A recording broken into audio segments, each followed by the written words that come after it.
Amén. Cuando leí este pasaje,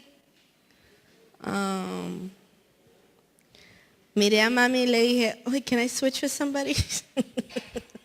Porque está bien cargado de información y de cosas que se pueden extraer. Y yo dije, wow. Pero bueno, aquí estamos. Y como somos un grupo bonito, pienso yo que no me gusta decir predicación porque no voy a predicar. Lo que voy a hacer es compartir con ustedes la información o la enseñanza que yo recibí.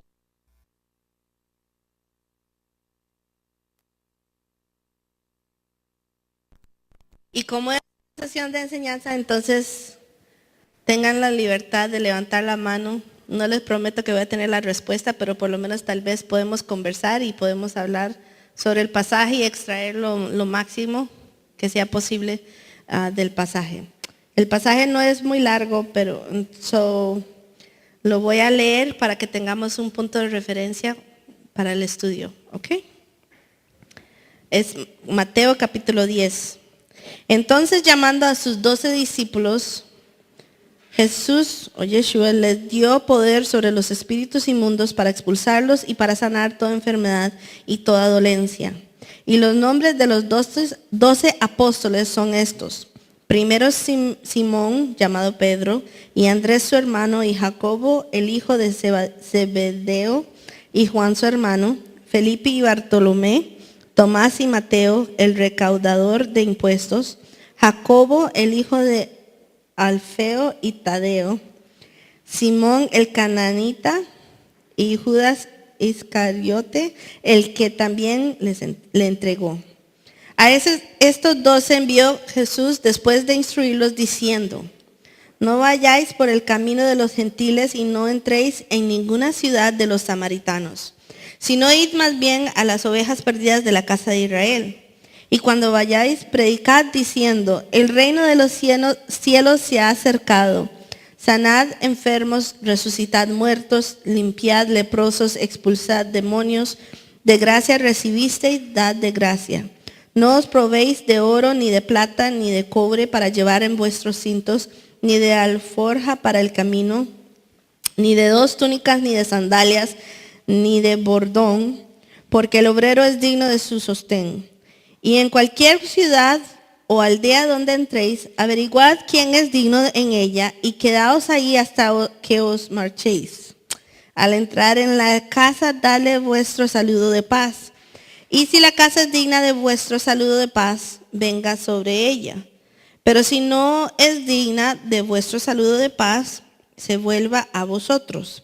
Y cualquiera que no os reciba ni oiga vuestras palabras, al salir de esa casa o de esa ciudad, sacudid el polvo de vuestros pies. En verdad os digo que en el día del juicio será más tolerable el castigo para la tierra de Sodoma y Gomorra que para esa ciudad. Mirad, yo os envío como ovejas en medio de lobos, por tanto sed astutos como las serpientes e inocentes como las palomas. Pero cuidaos de los hombres, porque os entregarán a los tribunales y os azotarán en sus sinagogas. Y hasta seréis llevados delante de gobernadores y reyes por mi causa, como un testimonio a ellos y a los gentiles. Pero cuando os entreguen, no os preocupéis de cómo o qué hablaréis, porque a esa hora se os dará lo que habréis de hablar. Porque no sois vosotros los que habléis, sino el Espíritu de vuestro Padre que habla en vosotros. Y el hermano entregará a la muerte al hermano, y el padre al hijo, y los hijos se levantarán contra los padres y les causarán la muerte, y seréis odiados de todos por causa de mi nombre. Pero el que persevere hasta el fin, ese será salvo. Pero cuando os persigan en esta ciudad, huid a la otra. Porque en verdad os digo, no terminaréis de recorrer las ciudades de Israel antes que venga el Hijo del Hombre. Un discípulo no está por encima del maestro, ni un siervo por encima de su señor. Le basta al discípulo llegar a ser como su maestro y al siervo como su señor. Si al dueño de la casa lo han llamado Belcebú, ¿cuánto más a los de su casa? Así que no les teméis, porque nada hay encubierto que no haya de ser revelado, ni oculto que no haya de saberse. Lo que os digo en la oscuridad, habladlo en la luz, y lo que oís al oído, proclamadlo de las azoteas. Y no teméis a los que matan el cuerpo, pero no pueden matar al alma. Más bien temed al que puede hacer perecer tanto el alma como el cuerpo en el infierno. ¿No se venden 2 pajarillos por un cuarto? Y sin embargo, ni uno de ellos caerá a tierra sin permitirlo vuestro Padre. Y hasta los cabellos de vuestra cabeza están todos contados. Así que no teméis, vosotros valéis más que muchos pajarillos. Por tanto, todo el que me confiese delante de los hombres, yo también le confesaré delante de mi Padre que está en los cielos. Pero cualquiera que me niegue delante de los hombres, yo también lo negaré delante de mi Padre que está en los cielos. No penséis que vine a traer paz a la tierra. No vine a traer paz, sino espada. Porque vine a poner al hombre contra su padre, a la hija contra su madre, a la nuera contra su suegra, y los enemigos del hombre serán los de su misma casa. El que ama al padre o a la madre más que a mí no es digno de mí, y el que ama al hijo o a la hija más que a mí no es digno de mí. Y el que no toma su cruz y sigue en pos de mí no es digno de mí. El que ha hallado su vida la perderá, y el que ha perdido su vida por mi causa la hallará. El que os recibe a vosotros, a mí me recibe. Y el que me recibe a mí, recibe al que me envió. El que recibe a un profeta como profeta, recibirá recompensa de profeta. Y el que recibe a un justo como justo, recibirá recompensa de justo.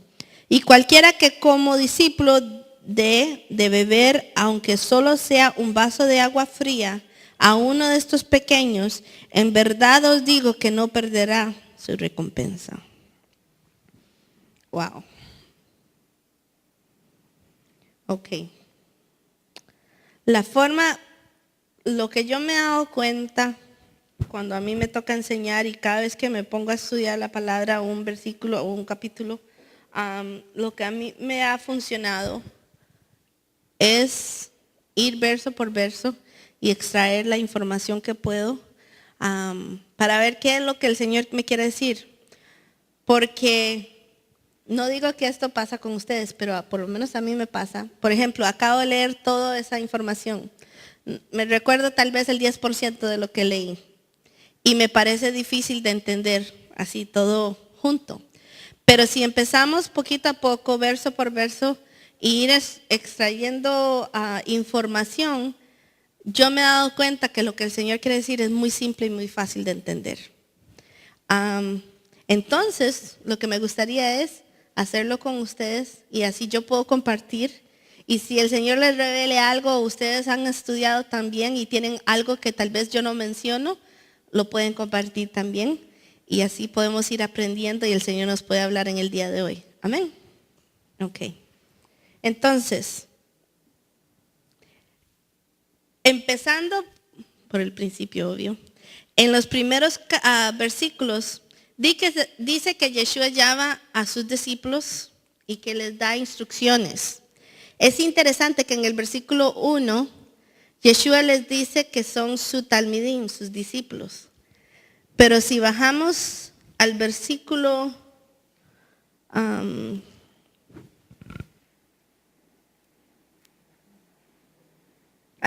2, cambian de discípulos a apóstoles. Y es el único lugar en el libro de Mateo que vamos a encontrar la palabra apóstoles. Y lo que significa la forma más simple es los enviados. O sea que el Señor les da una encomienda, les da una tarea que ellos tienen que hacer y pasan de ser estudiantes a poner en práctica lo que Dios quiere que ellos hagan. El propósito de ellos se va a empezar a cumplir en ellos, en el trabajo que ellos van a hacer. Interesantemente, en el versículo 2, cuando empiece a nombrar los discípulos o los apóstoles, los pone como en rango, como en orden de tarea, en orden de importancia, como una hierarchy. sí, como jerarquía, de que en forma de cómo van a trabajar. Algunos dicen que son puestos como de 2 en 2, como por ejemplo está Simón y está Andrés su hermano, está Jacobo o Santiago y está el hermano Juan, y después está Felipe, ¿verdad? Y Bartolomeo. Después tenemos a Tomás y a Mateo. Tenemos al otro Santiago con Tadeo. ¿Yeah? Tadeo. Y después tenemos a Simón, que en esta versión dice que era el cananita, pero en otras versiones dicen que era celote, que el Simón el celote. No se sabe si exactamente él como tenía una afiliación o creía como ellos, pero no practicaba, como estaba de acuerdo con the politics, la política de ellos, y era parte de ellos. Y él está unido con Judas. Los únicos dos, hay tres que le dicen quiénes son o qué función ellos tenían. Da una descripción más de quién ellos eran. Y es Mateo él mismo, que está escribiendo, que por cierto, él no se pone como el primero, sino él va más abajo en la línea, pero él dice que él es el recaudador de impuestos, tax collector. Dice lo de Simón, el otro Simón, que era celote o canaíta, y también Judas, y dice, es el que él va a entregar. Entonces habla un poquito como de sus funciones, de quiénes ellos eran.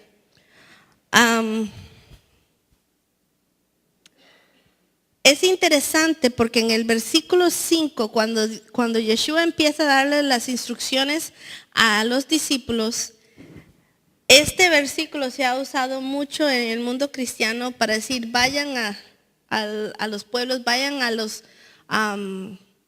como punto de evangelizar a las naciones.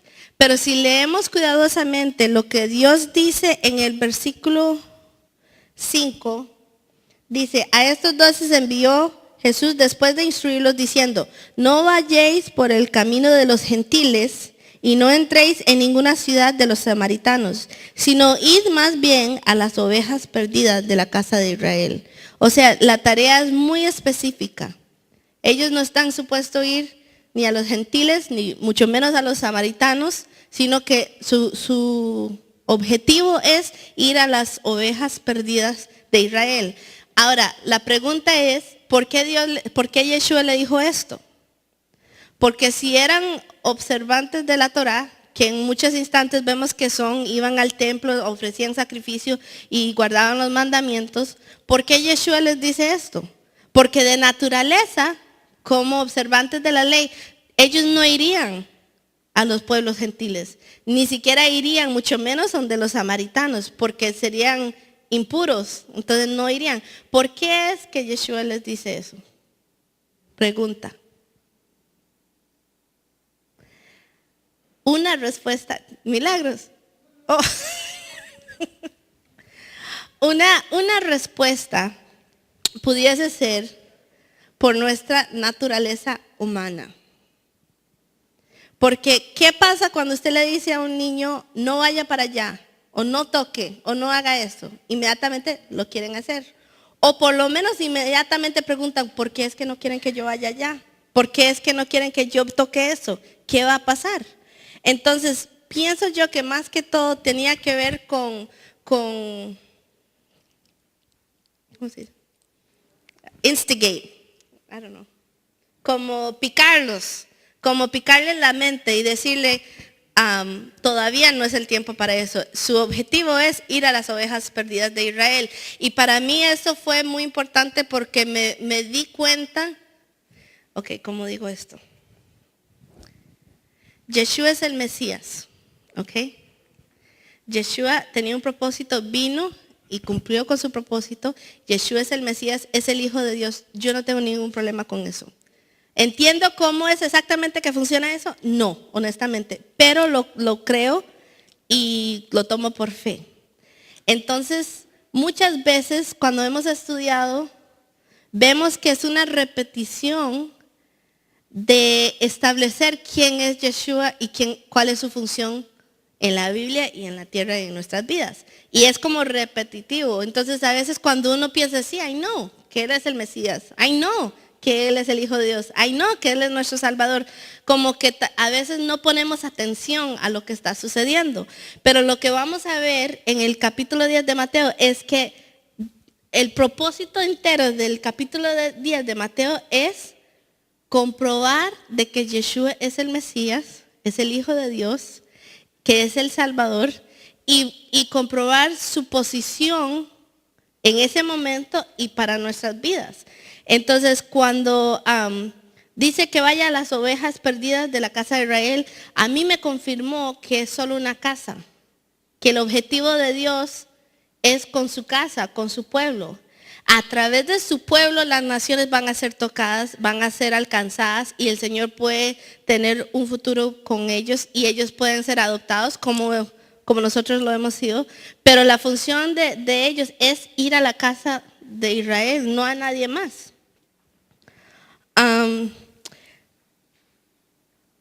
En el versículo 7 dice, perdón, es que lo tengo en inglés aquí, en español aquí. Ajá.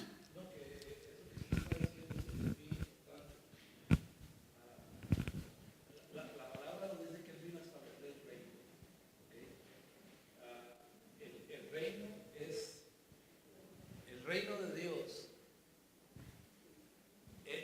déjenme ver cómo se los digo para no causar mucha controversia, pero el reino de Dios es un reino político, social y sí, también espiritual, pero es un reino visible, ¿verdad? Es un reino visible. Está centrado en la nación de Israel. En este momento, cuando Yeshua está hablando, la nación de Israel está dividida en las dos casas. No puede haber reino si la nación no se junta. Entonces, para poder establecer el reino, primeramente Él va a tener que reunir las dos casas de Israel, porque a través de la reunificación de las dos casas de Israel, se cumple la profecía que se levanta el tabernáculo caído de David, y entonces las naciones podrán venir. Yo creo también que el Señor les dice esto porque ellos todavía, usted lo mencionó, no están preparados.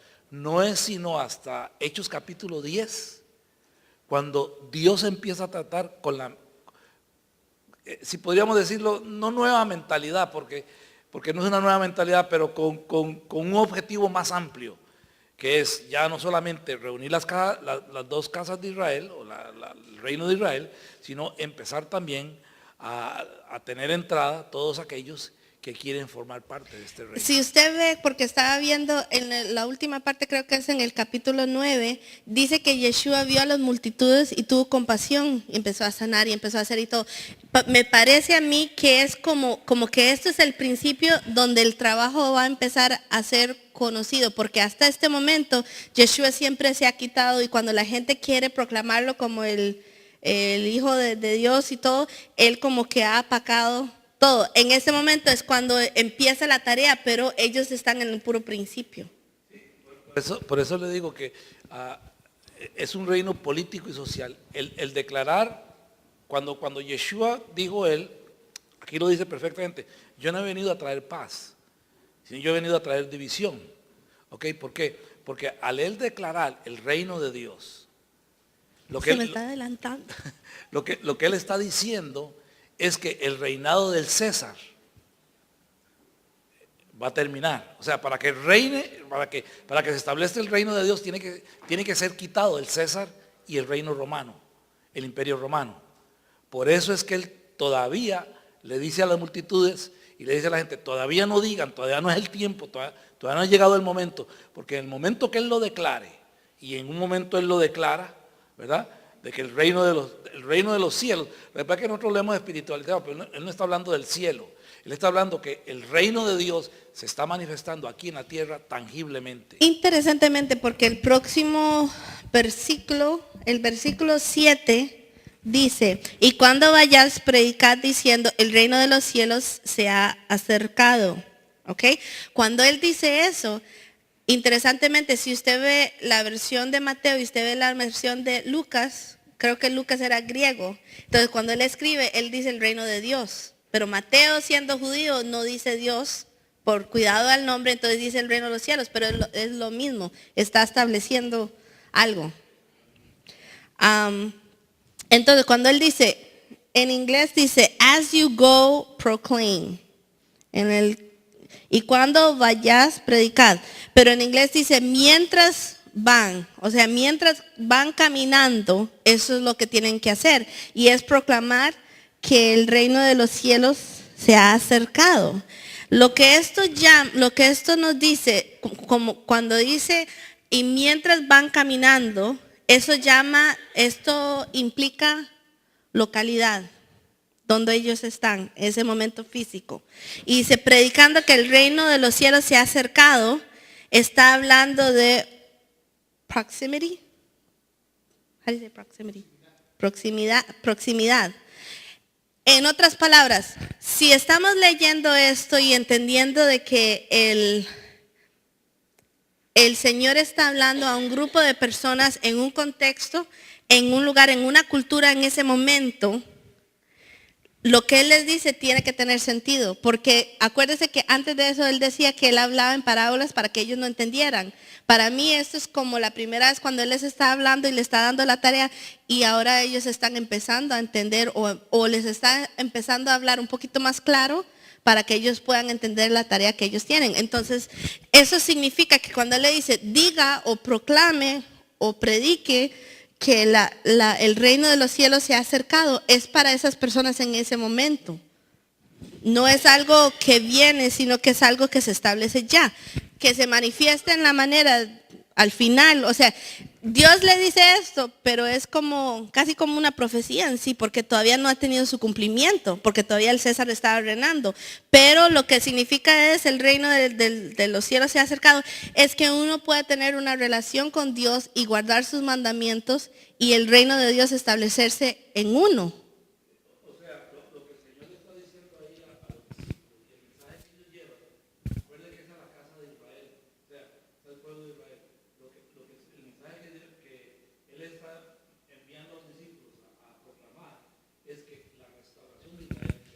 Exactamente.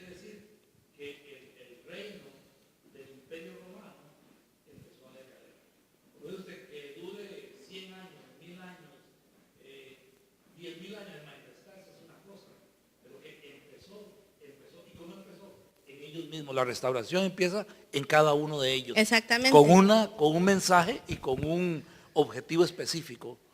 Entonces, mientras van caminando, a cada persona que se encuentran, a cada ciudad que llegan, a cada grupo donde ellos se quedan, en cada casa, están diciendo, el reino de Dios se ha acercado. O sea, ¿lo reciben o no? Ha pasado, ¿verdad? Y hay beneficios si lo hacen, o como dice después, y si no quieren recibirlo, es peor lo que les va a pasar a ellos que lo que le pasó a Sodoma y Gomorra, ¿verdad? Anything you want to share? I don't know, you have like this face. Are you processing? Are you? Estaba mirando la profecía de Ezequiel. El capítulo 34 entero habla de las ovejas perdidas.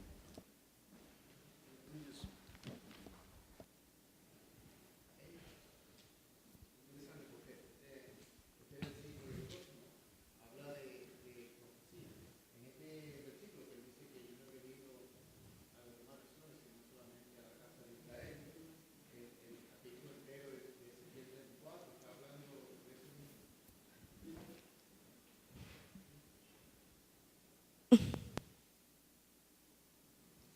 Aquí está este.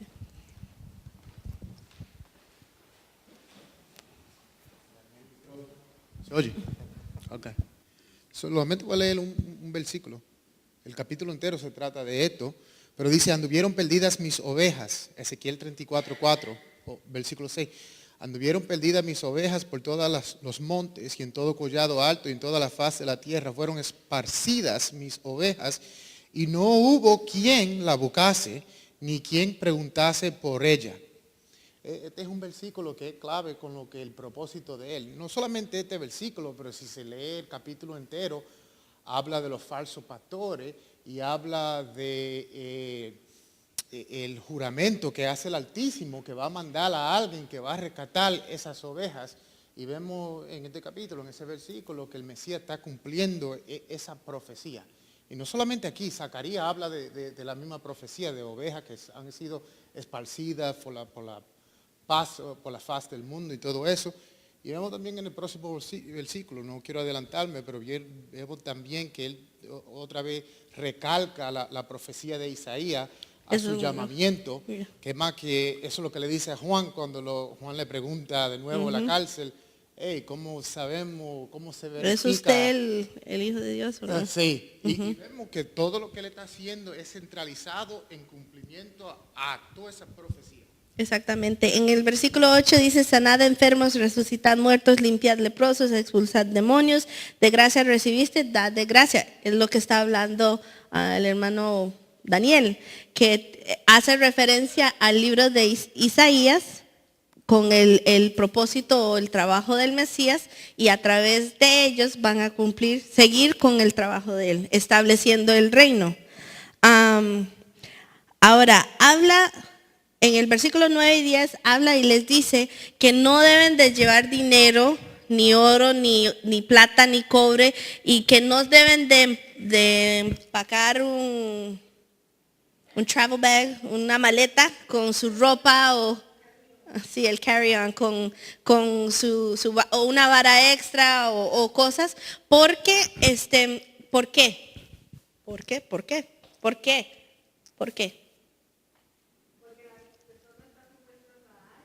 Exactamente, porque él quiere que ellos experimentan la provisión de Dios, y dice y sigue diciendo, porque todo obrero es digno de su salario, ¿verdad? O su sostén. Y yo estaba pensando en esto el otro día, porque estaba pasando algo en la casa y teníamos que darle algo a una persona.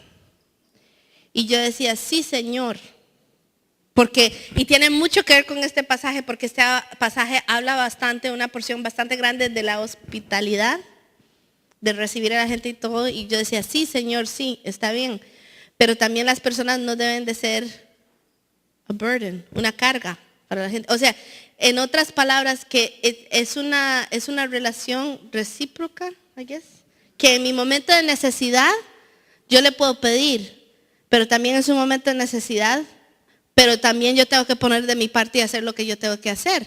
Y para mí esto tiene que ver con esto, porque él les dice, no lleven nada, porque ustedes van a llevar la palabra, ustedes van a llevar la respuesta que la gente necesita, lo que ellos han estado buscando, y en return, de vuelta, ellos van a proveer para sus necesidades en este momento. O sea que el Señor no da nada gratis, que siempre hemos pensado que el Señor da las cosas gratis, pero en realidad no es así. Siempre hay algo, ¿verdad? Siempre hay algo. Si nosotros queremos el favor de Dios, las bendiciones, que queremos que Él bendiga nuestros negocios, queremos que bendiga nuestras familias y todo, pero ¿cuál es la otra parte? Que nosotros tenemos que dar de nosotros nuestra lealtad, nuestra fidelidad al Señor y seguir sus mandamientos. Todo es coming and going, o sea, hay que dar, pero también hay que recibir, ¿verdad? Y en este momento, eso es lo que el Señor les está diciendo. No lleven nada, porque el Señor va a proveer para sus necesidades donde sea que ustedes vayan. ¿Ok? ¿Estamos de acuerdo? Sí. Sure.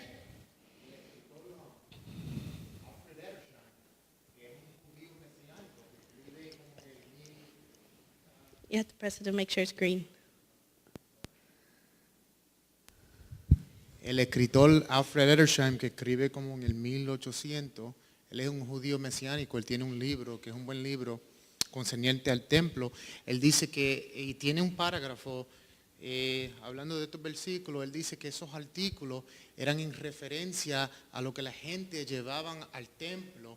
Y él habla exclusivamente de este versículo, y él dice que esos artículos, normalmente la persona no los llevaban al templo, porque en sí lo que estaban es reforzando la parte de que estaban dependiendo totalmente del Altísimo, y el llevar estos artículos al templo están como enfatizando la independencia del parte del Altísimo. O sea, ellos no llevaban estos artículos porque querían totalmente dependiendo de que el Altísimo le iba a cuidar y iba a guardarlo, protegerlo y se iba a encargar de sus necesidades.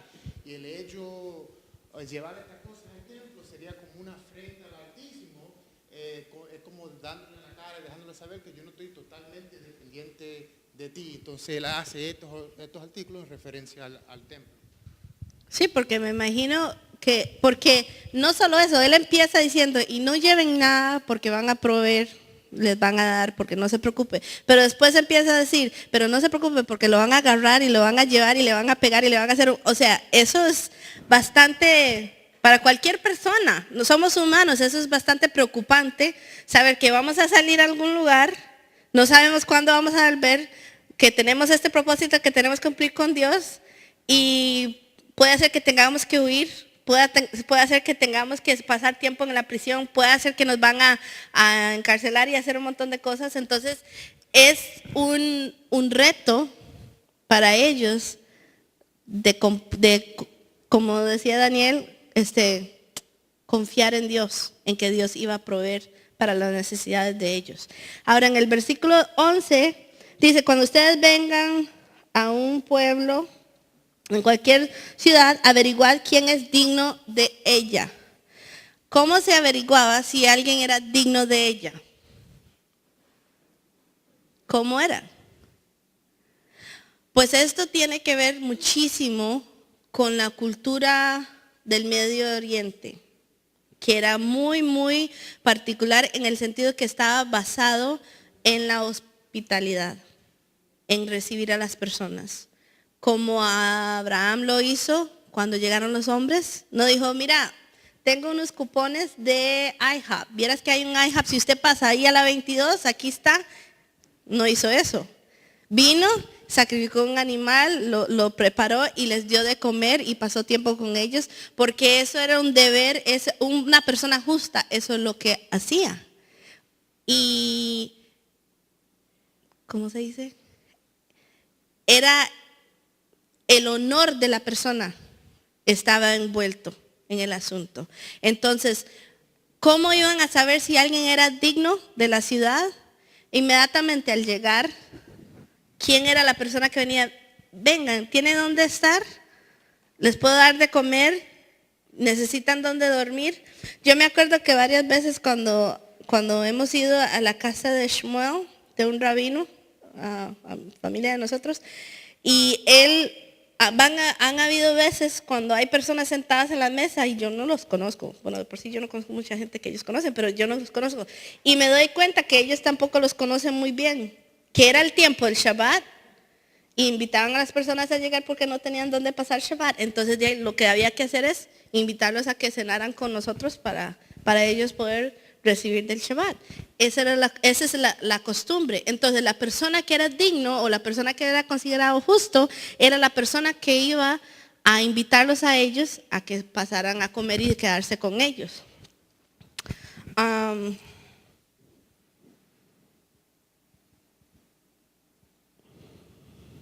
Y igualmente sigue diciendo, pero si la gente del pueblo no lo recibe, no es digno de la paz, del shalom, del mensaje que ustedes están llevando, hay de ellos porque va a ser peor para ellos que para Sodoma y Gomorra. ¿Ok? Ahora en el versículo 16 dice, mirad, yo os envío como ovejas en medio de lobos, por tanto sed astutos como las serpientes e inocentes como las palomas. Lo que este versículo significa para mí, o lo que yo pude extraer, es que ellos tenían una misión. Y él les decía, vea que los estoy enviando como ovejas en medio de los lobos. Las ovejas y los lobos por naturaleza son enemigos. Entonces aquí es donde empieza a ponerse difícil el asunto, porque el Señor les está avisando desde ya, no han ni siquiera salido, pero les está avisando de que va a haber problemas, que se van a tener que cuidar sus espaldas. Por mucho tiempo, por lo menos por mi parte, yo fui una oveja que dicen que las ovejas no ven, no sienten, no oyen, no hacen nada, ¿verdad? Y andan locos. Y yo pensaba que la gente era igual, porque yo me abría mucho con la gente en la iglesia y todo, y yo decía, y yo pensaba que la gente era igual, pero no es así. No todas las personas que usted encuentran tienen la misma mente que uno tiene. Entonces el Señor les está diciendo, vayan, pero no hagan, y sean astutos como el serpiente. Y eso hace referencia al libro de Génesis, ¿verdad? Que el serpiente era el más, how do you say, cunning, astuto, crafty, sneaky, todas esas palabras. Y pudo engañar. Y le dice, sean como él, o sea, sean astutos, pongan atención a lo que estaba pasando alrededor, pero sean inocentes como palomas. O sea, no trate de manipular, no trate de salir con la suya, no trate de engañar a la gente, pero sí tengan cuidado. No sean tontos, no piensan que todo el mundo piensa como usted, no piensa que todo el mundo los va a amar y los va a querer y los van a andar como héroes en la ciudad, pero no manipulen tampoco.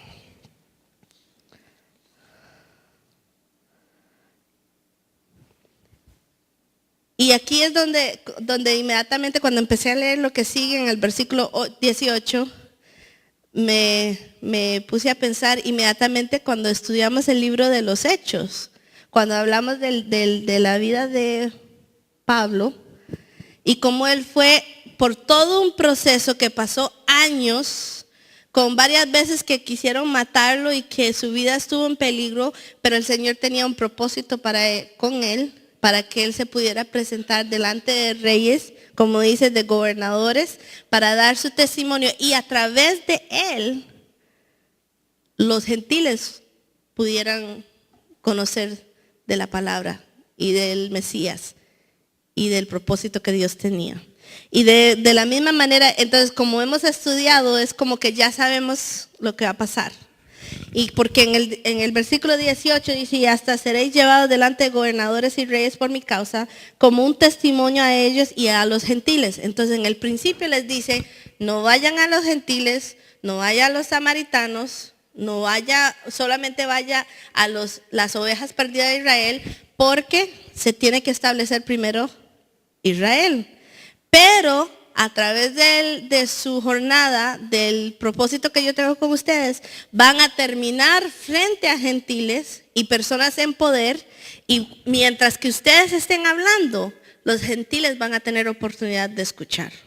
Entonces vemos cómo el proceso se está dando y cómo Yeshua está como seteando todo para avisarles que es lo que viene. La parte que sigue en el versículo 21, y les dice, en el versículo 20, y no tengan miedo de hablar, porque no van a ser ustedes, sino que va a ser Espíritu, que fue exactamente lo que pasó con Pablo. Es un ejemplo excelente, porque Pablo, y también tenemos el ejemplo de Esteban, que estudiamos también, que antes de ser apedreado y que lo mataran, él pudo dar un discurso de la historia de Israel y del propósito de Dios. Y no fue él, fue el Espíritu de Dios que habló a través de él. El versículo 21 hasta el versículo 23 habla unas cosas bastante pesadas cuando uno lo lee. Por lo menos, I don't know, I think so. Porque dice,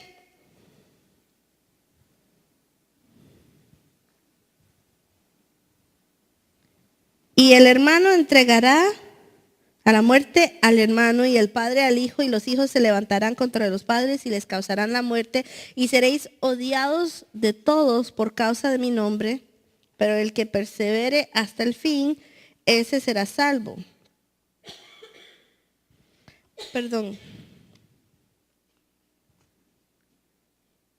Es en el versículo 34. Porque aquí él está haciendo referencia al libro de Miqueas, en el capítulo 7, que dice que esto es una profecía que viene. Para mí, pienso yo, que porque durante, y una y otra vez tuve que decirme, amigo misma, que tenemos que enfocarnos en que esto fue dado a un grupo de personas en un contexto cultural en un tiempo. Entonces, había mucha inseguridad en ese tiempo. Estaba el Imperio Romano sobre todo. Y acuérdense, hablábamos, creo que fue el miércoles en la yeshiva, que hablábamos de que te ponían, a veces habían millas de solo, ¿cómo se dice? Cruces o estacas con la gente que se moría, porque lo ponían ahí hasta que se deshiciera la carne, o sea, el olor y todo, el shock de ver eso debe haber sido súper impresionante. Y había mucha inseguridad en ese tiempo. Entonces, cuando Yeshua viene y dice, el hermano va a venir contra el hermano, los hijos contra los padres, la nuera contra... O sea, había mucha inseguridad. ¿Y por qué? Por causa del nombre de él. ¿Por qué? Porque él iba a establecer o porque él iba a anunciar el establecimiento del reino, ¿verdad?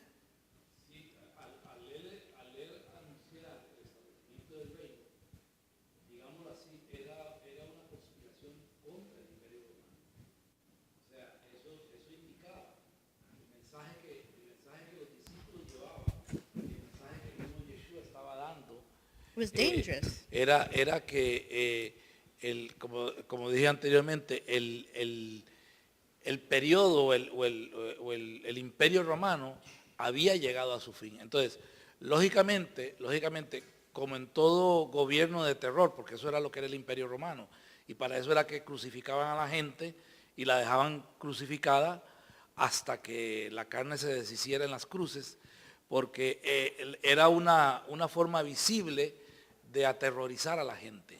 ¿Ok? Entonces, lógicamente, cuando Yeshua viene con un mensaje del reino, eso implica que el reino romano ha llegado a su fin. Lo que el gobierno romano que iba a querer era personas que traicionaran a su misma gente, informándoles quiénes eran los que iban a ir divulgando este mensaje del reino, que vuelvo y repito, no es un reino espiritual, es un reino político-social que va a ir en contra de lo que es el imperio establecido en ese momento. Entonces, lo que Roma va a querer hacer es derrotar esos grupos de revoltosos para garantizar poder seguir en el poder, ¿verdad? Si no, pues su término ha llegado, ¿verdad?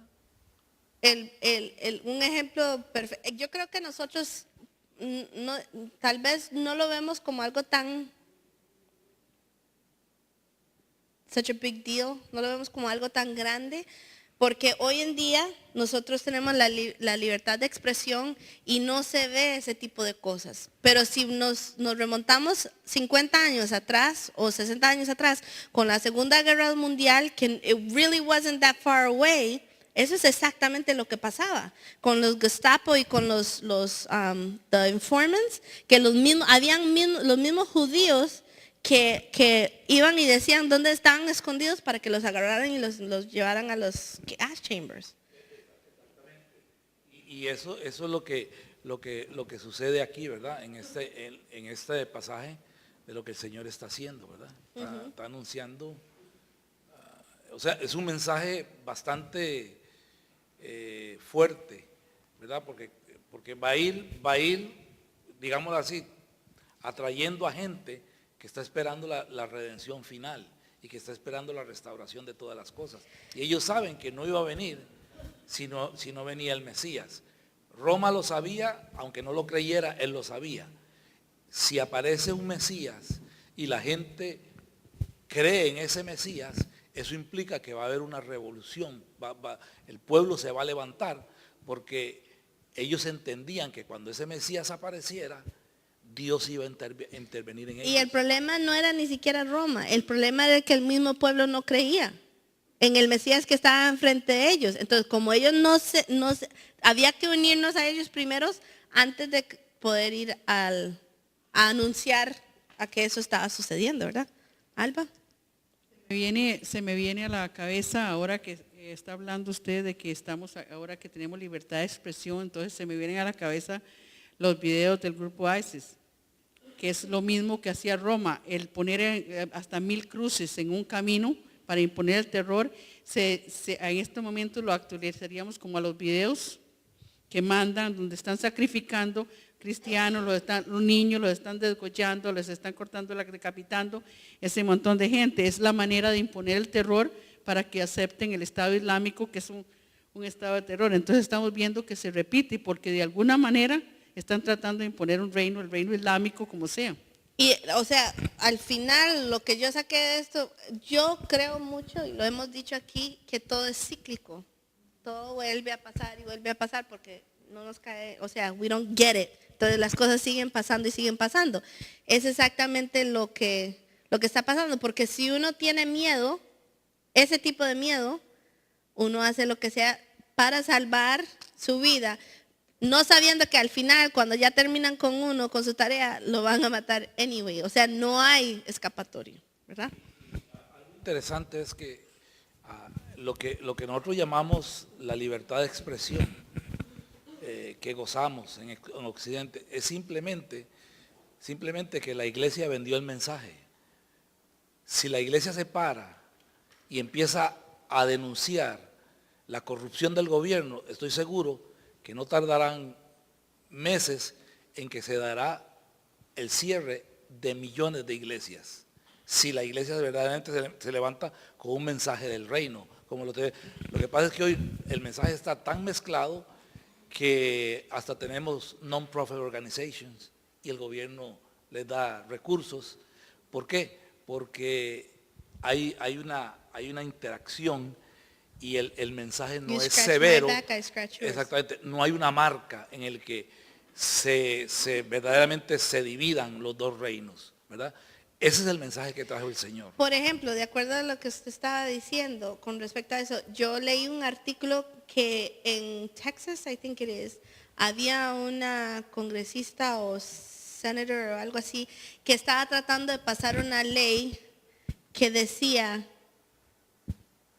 en los Estados Unidos rige las leyes de los Estados Unidos, porque como ha pasado en otros países, en Inglaterra y todo, los musulmanes han tratado de pasar su ley aquí para decir, bueno, yo no tengo que seguir su ley porque mi ley es mayor al suyo. Y había una congresista o alguien político que estaba tratando de pasar una ley que decía, en los Estados Unidos se someten a las leyes de Estados Unidos, de ninguna otra ley. Si quieren tener esa ley, vayan donde tienen esa ley, pero en los Estados Unidos por lo mismo, porque ahorita ellos están tratando de usar la libertad de expresión para decir, podemos decir y hacer lo que queremos porque tenemos libertad para hacerlo. Y por ese lado, entonces, tratar de meter sus leyes y sus reglamentos, ¿verdad? Bueno, vamos a seguir. Están todavía conmigo porque yo sé que hemos pasado un tiempo, a mí me gusta, pero si quieren lo podemos dividir, I don't know, si ha sido mucho o si seguimos, es un poco más. ¿Estamos bien? Ok. Después, en el versículo 24, 25, y es que es interesante porque de acuerdo a un estudio que leí, esto no es que Yeshua se sentó un día y dijo todas estas cosas, sino es como una recopilación de los estudios de lo que Yeshua impartió a los discípulos, y como que Mateo los agarró todas las partes importantes y los puso juntos, ¿verdad? Porque estamos hablando, porque viene aquí en el versículo 22 y dice, y seréis odiados de todos por causa de mí. Nombre, pero el que persevere hasta el fin, ese será salvo. Pero cuando os persigan esta ciudad, huid a otra, porque en verdad os digo, no terminéis de recorrer las ciudades de Israel antes que venga el Hijo del Hombre. Eso no tiene que ver con la venida final del Mesías, porque Israel es not that big. O sea, en una semana lo podrían hacer seguramente, bueno, en carro, tal vez en ese tiempo no, un poquito más, pero no necesitaban tanto tiempo para recorrer eso. Eso no está hablando del final, pero sí está hablando, porque acuérdense que todavía Yeshua está en la tierra. Él no ha cumplido con su misión. Entonces, está hablando de esta parte y después sale con, un discípulo no está por encima del maestro, ni un siervo por encima de su señor. Le basta al discípulo llegar a ser como su maestro y al siervo como su señor. Y uno dice, ¿qué tiene que ver eso con huir de una ciudad a otra? O sea, Y eso nos da a entender que son ideas o principios que Yeshua le estaba dando a su pueblo y que Mateo agarró y dijo, eso es lo importante, lo que tenemos que acordarnos. Después dice, si al dueño de la casa lo han llamado Belzabú, cuánto más a los de su casa. Y uno dice, ¿y qué tiene que ver Belzabú con huir de las casas y con los siervos y con los discípulos? Pero en realidad lo que Yeshua estaba diciendo ahí es, si a mí me dicen que soy malo, que estoy actuando en nombre de Satanás, o sea, que estoy del otro bando, si a mí me dicen eso, ¿cuánto más no van a decir a los que me están siguiendo y que están llevando el mensaje mío? Entonces no tengan miedo. Por eso es que en varios lugares en el pasaje él les dice, no tengan miedo. Cuando ustedes hablen, tranquilos, cuando ustedes tengan que hablar, voy a ser yo que va a hablar. Y cuando ustedes vayan a un lugar, tranquilos, porque muy probablemente va a haber gente que no va a estar de acuerdo con lo que usted dice, porque como usted viene en mi nombre, lo van a odiar a ustedes también. Entonces, que no se sorprendan si eso sucede, ¿ok? Y es aquí, en el versículo 27, donde Yeshua dice, por primera vez, lo que os digo en la oscuridad, habladlo en la luz. Lo que oís al oído, proclamadlo de las azoteas. Okay, aquí es donde empieza a cambiar la interacción que Yeshua y sus discípulos van a tener con el pueblo. Porque hasta este momento todo ha sido en casa de una persona, sanando a una persona por aquí, haciendo esto por aquí. Pero cuando quieren proclamar que Él es el Hijo de Dios, cuando quieren proclamar que Él es el Mesías, Él los apaga y les dice, no, tranquilos, todavía no es el tiempo. Aquí es donde Yeshua empieza a decir, ya llegó el momento. Cuando yo les hable, cuando ustedes están en comunión conmigo, yo les hable y salen a los pueblos, ahí sí hay que proclamar lo que yo les estoy diciendo. ¿Ok? En el versículo 28, y no teméis a los que matan el cuerpo, pero no pueden matar el alma, más bien temed a aquel que puede hacer perecer tanto el alma como el cuerpo en el infierno. Aquí está haciendo referencia para mí a la vida de Job, que es que el enemigo solo puede llegar a cierto punto. Él tiene un límite, Dios no. Es más, en la vida de Job fue Dios el que le dijo, ¿y usted no ha considerado a mi siervo Job? Fue Dios el que puso los ojos de Satanás en Job. No fue que Satanás vino y pidió a Job, sino que Dios le dice, y vea a ver si usted puede con pero puede hacer todo lo que usted quiera, pero no le toca el alma, tiene un límite. Y eso es lo que pienso yo que Yeshua está haciendo referencia, que nos recuerda de que el enemigo, por más grande, feo y más bulla haga, él tiene un límite.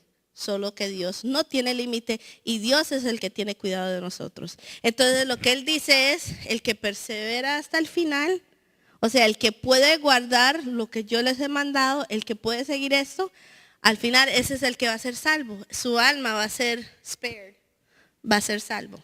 ¿Ok?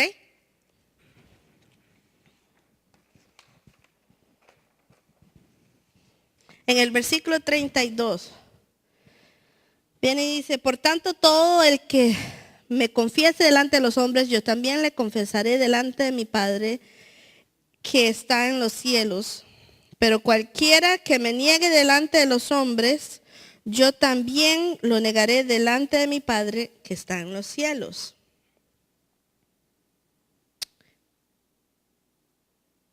Y hay varias referencias. Les voy a dar las citas, no los voy a leer, pero en 1 de Juan 2.1, en Hebreos 9.24, en Romanos 8.34, en Hebreos 12.24 y en 1 Timoteo 2.5, todos hacen referencia de cómo el Mesías está parado frente del Padre, abogando por nosotros, por los que creen en Él y por los que están bajo su cuidado, por los que, como dice Él, los que lo confiesan delante de los hombres, los que hemos confesado de que Él es el Mesías. Amén. El verso 34, yo he escuchado personas hablar de esto y es difícil de entender porque a primera vista no concuerda con la manera de ser de Yeshua hasta el momento. Porque dice, no penséis que vine a traer paz a la tierra, no vine a traer paz sino espada. And you're like, what? Porque hasta este momento Yeshua ha sido muy pasible, él se ha enfocado en sanar, en cuidar, en dar de comer, en traer esperanza a los que no tienen esperanza. Y él dice, pero wait a minute. Ustedes tal vez piensen eso, pero la verdad es que yo vine a traer la espada. Y digo, o sea, va a agrupar un ejército para venir en contra del imperio romano o qué. Pero lo que en realidad pienso yo que esto significa es que cuando él habla de la espada, la función de la espada es de dividir. De dividir qué es lo que es del hombre y qué es lo que es de Dios. No solamente con el imperio romano y establecer su reino y todo, pero a la misma vez establecer el reino entre el mismo pueblo de Israel. Dividir entre la ley de Dios y la ley que ha establecido el hombre encima de la ley de Dios. O sea, el Sanedrín y el grupo gobernante religioso que había establecido otras cosas encima de la palabra de Dios, que había sido como un peso sobre el pueblo, él también venía a dividir eso. Y me acuerdo muy bien que cuando estábamos leyendo, cuando estábamos estudiando el pasaje, el libro de Hechos, y vimos el pasaje donde Esteban está y él viene y dice lo que él tiene que decir, dice que la gente, ¿cómo dice? Crujieron sus dientes y se rasgaban las vestiduras. O sea, la respuesta fue algo físico, porque no era el imperio romano el que lo estaba haciendo, sino el mismo pueblo de Dios, o sea, el pueblo de Israel que no estaba de acuerdo con lo que ellos estaban diciendo. Entonces, no solamente es que él venía a establecer el reino de Dios sobre la tierra con el gobierno de romano, sino que también en el mismo pueblo de Dios. Y por eso es que él dice, hermano va a estar en contra de hermano, y los hijos en contra de los padres, y la nuera con la suegra, y va para allá y para acá, porque cuando una cosa que es muy importante en la vida cotidiana del Medio Oriente es que la familia es todo, y el honor de la familia es todo, y la lealtad a la familia es número uno. Entonces, ¿qué pasa con una persona que viene con este mensaje donde Yeshua viene y dice algo que es contrario a lo que usted ha pensado? Si usted es parte del Sanedrín, si usted es parte del gobierno religioso en ese momento, le quita a usted su posición, puede ser, le quita a usted su dinero, empieza a haber una división y uno tiene que tomar la determinación si voy a seguir con esto o si no voy a seguir con esto. Si voy a seguir al Señor y tal vez perder mi familia porque no están de acuerdo con lo que Dios está diciendo, perder mi negocio. O sea, era algo bastante serio. Y por eso es que el Señor tiene que decirles, no tengan miedo, pero puede ser que van a tener que huir. No tengan miedo porque puede hacer que las cosas no vayan tan bien. No tengan miedo porque puede hacer que los lleven a las sinagogas para azotarlos. No tengan miedo porque puede hacer que los van a encarcelar y los van a llevar en frente de gobernadores y reyes. Porque lo que tengo que decir va a traer división. Van a ver los que están conmigo y los que no están. Pero no están enojados con ustedes, están enojados por mi nombre. Es lo que Yeshua les está diciendo. No sé si alguien tiene.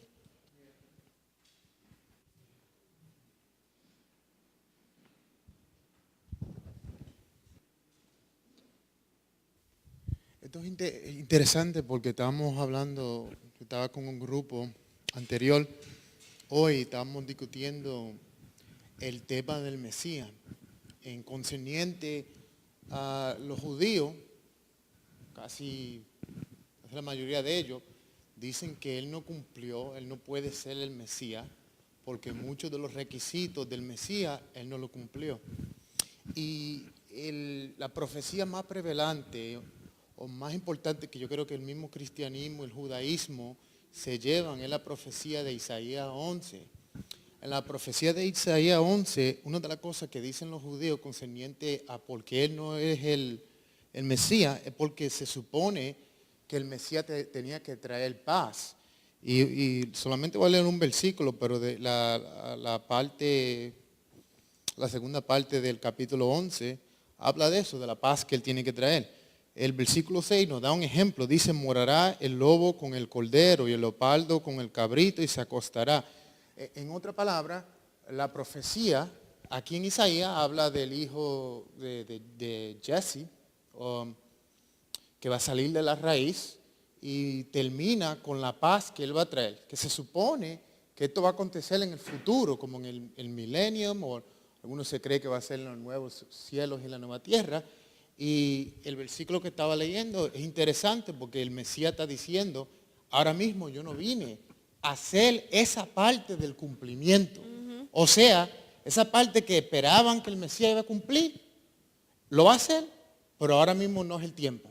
O sea, va a ser para un tiempo futuro y él mismo diciendo que él no va a traer paz, lo que nos está dejando saber que él no va a cumplir esa parte de la profecía mesiánica en este momento, sino en otro momento, como en otras palabras, como una indirecta casi a esa profecía. It's kind of like hasta este momento los discípulos seguramente se sentían porque tenían Yeshua con ellos y él andaba sanando y haciendo y los demonios les respondían y le hacían caso y todo nos tenemos que acordar que estamos en un contexto, o sea, it was like every day, like cotidiano, it was just a normal day. Y el Señor está hablando con los discípulos seguramente así en unas piedras outside talking or whatever, in a house or whatever. Y hasta este momento ellos se sienten como poderosos. Y de repente viene el Señor y le dice, but you know what? Si ustedes creen que yo vine a hacer esto, lamento decirles que no va a suceder. Pienso yo que muy probablemente, especialmente como hablábamos en el principio, como Simón el Celote, que tenían ya una política que decía tenemos que derribar a Roma, Israel tiene que salir y ser nación y tenemos que prosperar y todo, con esa expectativa, esa esperanza, y que el Señor venga y diga, no va a suceder. Y mañana Roma va a seguir en poder. Y pasado mañana Roma va a seguir en poder hasta que sea el tiempo, pero no sabían. Nosotros sí sabemos. Porque hemos leído, porque tenemos la palabra escrita y podemos estudiarlo. Pero en ese momento no lo sabían. Entonces, imagínense cuánto más debe de haber sido la ansiedad o la preocupación de unas personas que en este momento estaban entendiendo. Después empieza a hablar y dice que si uno recibe profeta, recompensa de profeta va a tener y todo. Y está hablando de ellos. Yo no sé, pero cada vez que yo he leído sobre los profetas no estaban así como muy jiji de tomar el rol de profeta. Y muchos se huían y muchos no querían. Jonás no quería. Ezequiel y todos, y Elías y todos, no querían. En cierto momento ellos querían desistir porque sentían como que no iban para ningún lado.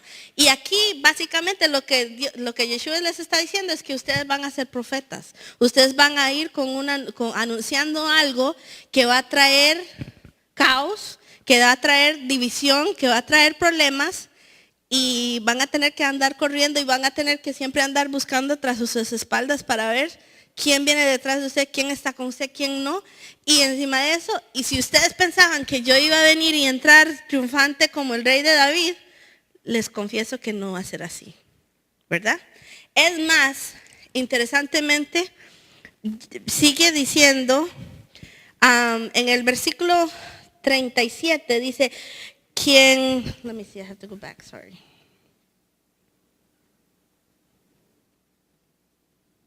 En el versículo 37 dice, el que ama al padre o a la madre más que a mí no es digno de mí, el que ama al hijo. Encima de todo esto, después viene el Señor y les dice, y si ama más a su familia, ni siquiera venga, porque usted no es digno de nada. Y no era, y como les digo, el concepto de familia, de cuidar, es más, uno de los mandamientos dice, honra a tu padre y a tu madre. Entonces, ¿qué quiere decir Yeshua aquí? Cuando dice, y si los ama más a ellos que a mí, ni siquiera venga porque usted no es digno. Lo que el Señor está diciendo ahí parece como una contradicción, pero en realidad en hebreo lo que dice, si los ama a ellos más, o sea, si usted los pone en primer lugar, si son su mayor prioridad, entonces usted no va a poder. Va a tener que dejar eso. Va a tener que ponerlo a un lado. Y eso es, o sea, entonces cuando empezamos a leer esto, empezamos a ver lo serio y no es como, jiji, vamos a ser discípulos del Señor, sino que, wow, do I really want to do this? Like, verdaderamente quiero hacer esto, verdaderamente quiero seguir con esto. Es bastante difícil cuando uno lo piensa. Después dice en el versículo 38, y el que no toma su cruz y sigue en pos de mí, no es digno de mí. Interesantemente, Yeshua no ha muerto todavía. Ni siquiera ellos saben que va a morir en una cruz. Nada de eso ha sucedido. Y es más, cuando está sucediendo, Pedro le dice, no, ese no es, yo no lo conozco, yo no andaba con ellos, y lo niega 3 veces, porque somos débiles, ¿verdad? Pero aún sabiendo que eso iba a suceder, Yeshua lo llamó, porque tenía propósito con él, ¿me entiende? Entonces podemos ver la humanidad de las personas, cómo es que Dios y Yeshua lidian con esas personas para darles una tarea, sabiendo que va a ser una tarea difícil, y aún así viendo lo que nosotros no podemos ver en nosotros mismos, para decir, esa es la tarea que tengo, este es el propósito que tengo con ustedes, porque yo sé que lo pueden hacer. Interesting. El versículo 39, el que ha hallado su vida la perderá, y el que ha perdido su vida por mi causa la hallará. En realidad este concepto de la cruz es como un marco. Y en la vida cristiana, lo que hemos visto en varios años es que todo el mundo piensa que tiene que andar con su cruz todos los días y tiene que andar súper humilde y no tener nada y dar todo a los pobres y como tener una carga todos los días, que eso es lo que Yeshua quería decir. Pero en realidad nada que ver. Lo que el Señor está haciendo es poniendo como un marco, como diciendo, esto es. Puede ser que un día sea que usted tenga que hacer una cosa o quiera hacer una cosa, pero yo les voy a decir que tienen que hacer esto. O sea, no había nada definido que si usted no toma su cruz, si usted no vive humilde y no tiene nada y hace, y vive en el servicio de todo el mundo siempre, usted no es digno de mí. No, la cruz es algo diferente para cada persona cada día. Por ejemplo, cuando Yeshua habla con el hombre rico, y el hombre rico le dice, Señor, he hecho todo, he guardado los mandamientos, yo doy a los pobres, yo hago esto y esto y esto. ¿Qué es lo que tengo que hacer para ser salvo? Y Yeshua le dice, venda todo lo que tiene y sígueme. Y el hombre se fue triste porque dijo, no puedo. Para él, la riqueza era la cruz. Para otra persona puede ser algo totalmente diferente. Nosotros no sabemos. Entonces no podemos tomarlo como algo literal, sino más bien como un marco de referencia donde el Señor dice, el que quiere estar conmigo tiene que tomar su cruz. Y su cruz va a ser entre usted y yo. Va a ser algo personal que yo les voy a pedir de usted. Exactamente igual como pasó con Abraham. Cuando Abraham vino y está en el monte con el hijo, cuando el Señor le dice, sacrifícame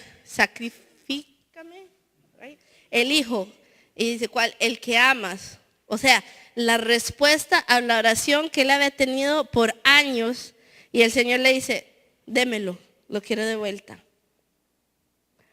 En ese momento, la cruz para Abraham era sacrificar a la promesa, a la respuesta a la oración.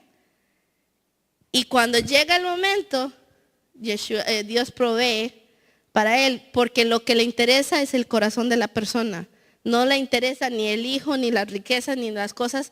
No le interesa la cruz. Le interesa nuestra respuesta a la cruz. Cómo nosotros vamos a tratar, a lidiar con la cruz. Y termina hablando y dice, el que los recibe a ustedes, me recibe a mí.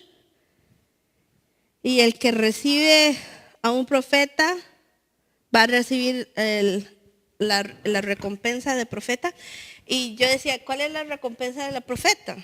Si los profetas ni siquiera querían ser profetas y andaban huyendo y hablaban solamente cuando ya no les quedaba otra y Dios les decía, o habla, o uso un burro para hablar por usted.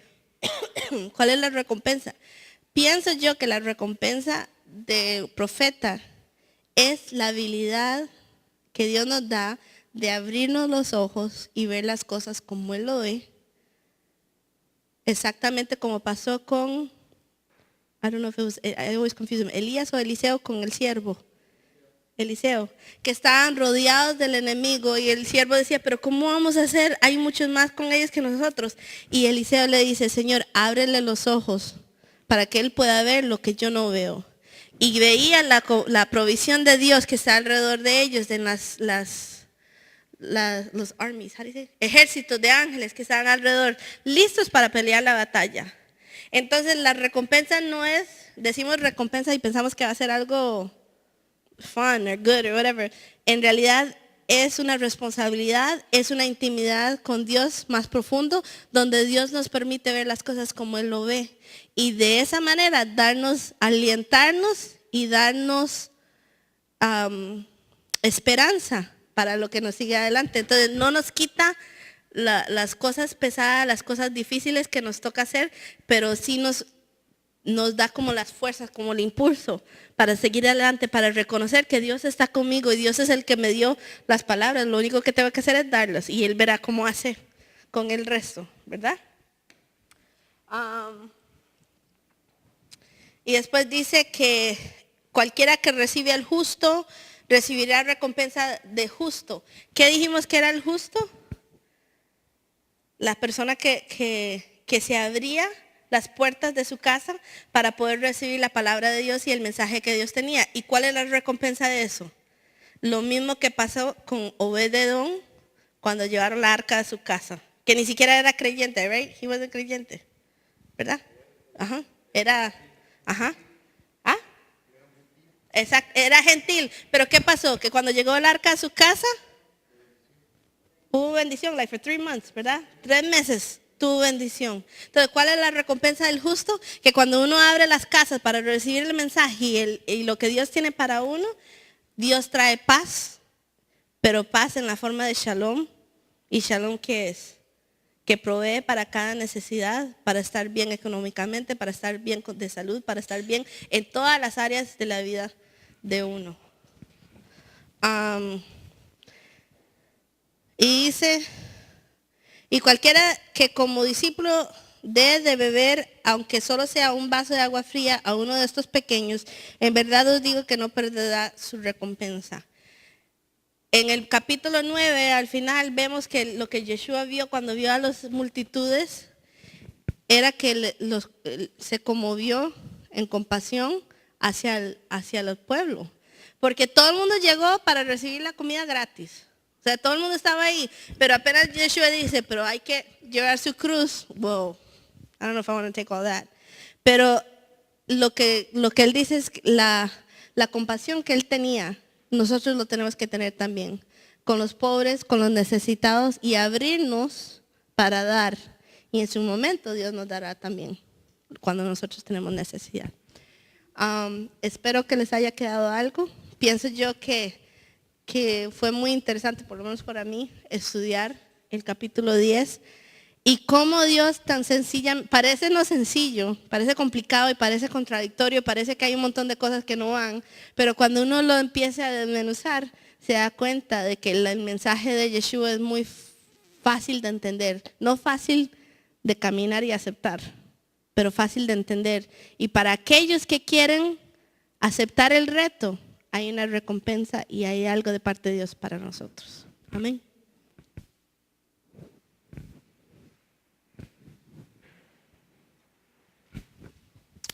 Amén, gracias Becky. Interesante, bastante interesante el pasaje, ¿verdad? Bastante que aprender y esperamos que esta palabra nos ayude y nos sirva, ¿verdad?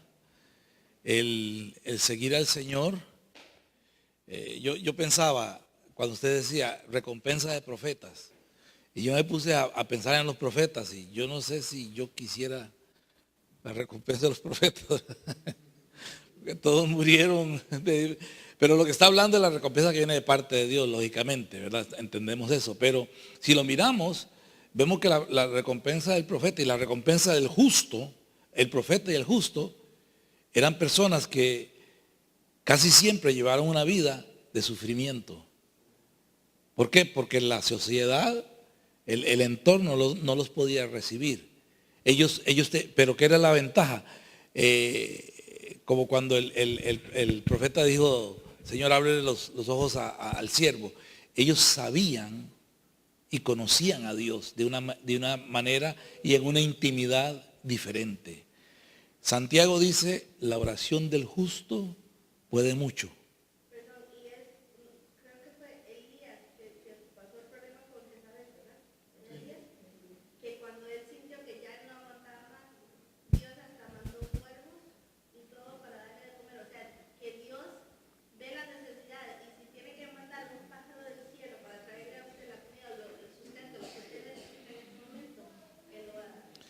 Es interesante, o sea que cuando hablamos de un justo, estamos hablando de una persona que, por decirlo de alguna manera, ha subido en su vida espiritual de tal manera que le puede pasar las de Job, las de, ¿cómo se llama? El que se lo llevó el Señor, Enoch, ¿verdad? Porque dice que en otras palabras, lo que la Biblia dice es que la sociedad, la gente no podía con él. No podían estar los dos juntos, digámoslo así.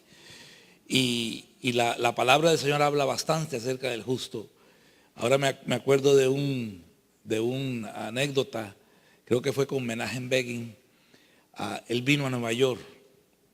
En Nueva York había un rabino que era un hombre verdaderamente en una esfera espiritual diferente. Y dice que cuando Menachem Begin vino donde él, oiga qué interesante, nunca había ido a Israel este rabino. ¿Ok? Nunca había ido a Israel.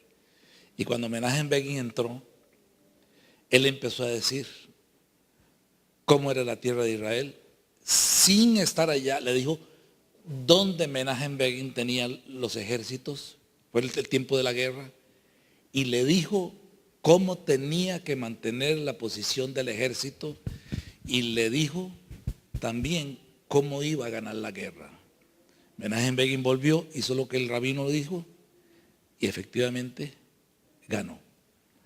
Entonces, cuando hablamos de una persona justa, estamos hablando de una persona que ha alcanzado lo que nosotros llamamos un nivel espiritual, ¿verdad? Y dice que si uno recibe un justo, recibirá recompensa de un justo, ¿verdad? Gracias, Becky. Y como usted lo dijo, tenemos bastante material ahí para seguir investigando y seguir pensando, ¿verdad? En esta semana vamos a tener, el miércoles le mandamos el email, o le mandamos un texto porque Naya no está, como ustedes saben, ella tuvo que estar en el hospital el fin de semana y ella necesitamos que ella nos diga cuál es la casa que va a proveer para dar el estudio del miércoles. Así es que ahí les vamos a estar avisando. El viernes, para los hermanos, no vamos a tener apertura del Shabbat en mi casa porque nosotros vamos a estar recibiendo unos pastores que vienen de Costa Rica. Entonces, tanto mi esposa como yo vamos a estar ocupados. Entonces, esta semana vamos a suspender la apertura del Shabbat en nuestra casa, pero usted lo puede hacer perfectamente en su casa también, ¿verdad? Y el próximo sábado, si el Señor lo permite, pues vamos a estar aquí nuevamente para a recibir la palabra del Señor. Amén. Así es que nos vamos a poner de pie, dándole gracias al Señor por este tiempo, por la oportunidad de estar aquí un rato. Imagínense, más o menos tenemos 2 horas de estar aquí, ¿ok? Aunque parece mucho, no es mucho, ¿verdad? Usted pasa 8 horas en el trabajo y si le dan overtime, tiene una gran sonrisa, ¿verdad? Así es que gracias al Señor por este tiempo que hemos pasado aquí y que hemos podido estar juntos aprendiendo de la palabra del Señor. Amén. Y vamos a bendecirnos dándole gracias al Señor por el final de esta semana, el inicio de la nueva semana, creyendo, hermanos, creyendo que la bendición de Dios está sobre nosotros. Amén. Yevarjeja Jehová beishmereja, Yael Jehová panay beleja bijuneja, Isa Jehová panay beleja beyasen leja shalom. Vasanu et shami al bene Israel va ania barajim. Beshen Yeshua sarja shalom. Jehová el que existe se arrodillará delante de ti trayéndote regalos y te guardará con una cerca de protección. Jehová el que existe reflejará la totalidad de su presencia hacia ti, trayendo orden y proveyéndote de amor, sustento y amistad. Jehová el que existe levantará la totalidad de su ser hacia ti y te considerará y establecerá la provisión de todo lo necesario para llenar todas las áreas de tu vida y estar completo. Y pondrán mi nombre sobre los hijos de Israel y yo los bendeciré. En el nombre de Yeshua, príncipe de paz. Amén. Que la paz de Dios sea con ustedes y que tengan una semana